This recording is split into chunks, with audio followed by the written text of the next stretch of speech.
Tired of trekking across Minecraft's endless landscapes just to meet up with your friends? Well, get ready to ditch the long walks because in this video, I'm going to show you how to teleport to someone in Minecraft instantly.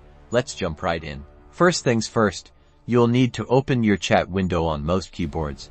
This is done by pressing the / key. This will bring up the command input bar. Now, we're going to use the teleport command, which is simply TP. This tells the game you want to, well, teleport.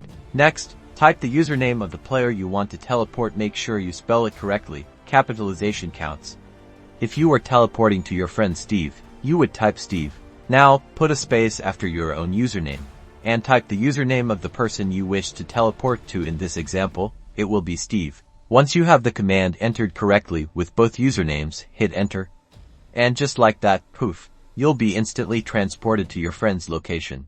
This is super useful for joining friends quickly, offering help in a pinch, or just exploring those hard-to-reach places together.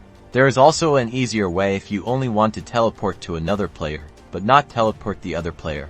Then after typing TP, type at P, then the username of the person you want to teleport to. This will teleport you to them, and is the most common way of teleportation. So ditch the endless walking and master the teleport command. Now you can spend more time building, exploring, and having fun with your friends. Don't forget to subscribe for more Minecraft tips and tricks.